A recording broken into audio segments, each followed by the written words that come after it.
Hey everyone, it's your girl Althea. So I did a thing.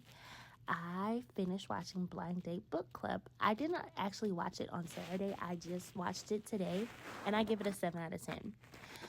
Let's deep dive into this. If you haven't already, like, share, subscribe, and join my channel. You don't want to miss any of my reviews. And especially when I team up with one of my admins from my Lifetime Club, Jennifer. But today I will be discussing a Hallmark movie that just premiered this past Saturday. So we have Meg, which is one of the characters' name, and Graham. Graham is a author, and he is doing stellar. So Graham wanted to step outside his comfort zone and write a book. And he presented it to his publisher, and his publisher was not feeling it. His agent.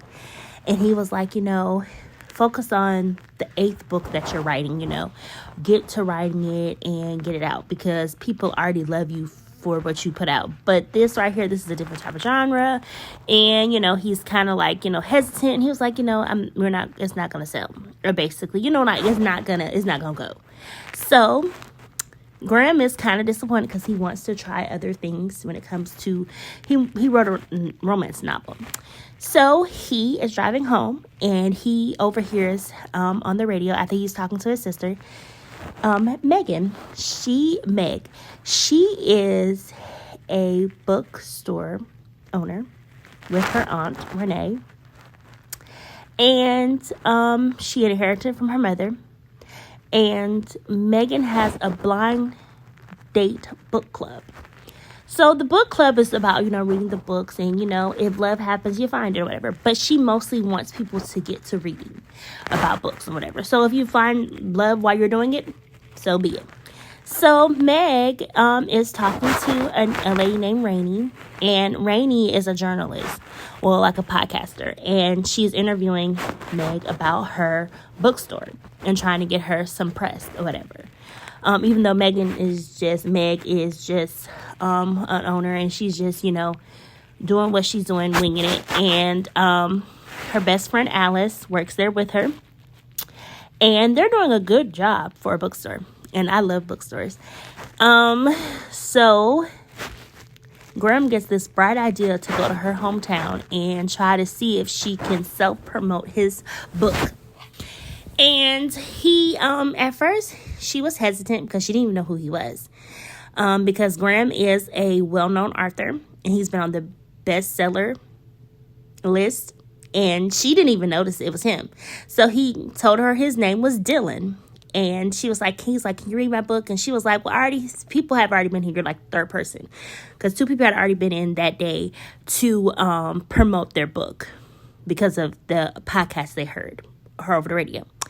So she has second thoughts, and she decides to read his book.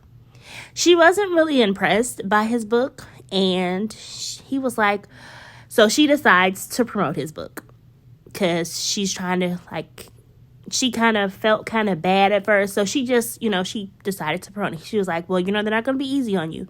He's like, that's fine or whatever, Criticism comes with what he does. So let's fast forward. They start kind of hanging out or whatever, because he starts coming to the book clubs. And when it comes to the people reading his book, I don't even know how. And you know what? I like how Meg handled the whole situation. Because when her aunt came into town, when her and Graham met each other, he came from the ferry with her aunt. And there was a young tourist that came in. She wasn't from here because she had a strong accent and she didn't speak English. And she was asking Meg to take pictures. Then she said, well, let y'all two take a picture too. And she was trying to tell her, but, of course, without being rude, letting her know, hey, me and him are not together. And she didn't know who he was. And he didn't know that was the same lady that he had heard on the radio. I liked how the dynamic they got together. It wasn't like the rush kind of like, where there's feelings there. It was kind of like we learned to be friends in the beginning of the talking stages. They were talking, they were communicating. He didn't catch feelings too fast, and he wasn't showing it if he was. And I really, really like this. I like this type of Hallmark movies. Because here lately, they've been hit or miss, but I really enjoyed this one. And I hope you guys did too. If you haven't already, please watch Blind Date Book Club. And also join my Hallmark Movies fan page on Facebook, because I would love to have you. I usually put the daily lineups and movies that are coming on later on. I have some more reviews to do, and I hope to see you soon. And as always, like, share, and subscribe, and I'll see you guys later in my next review.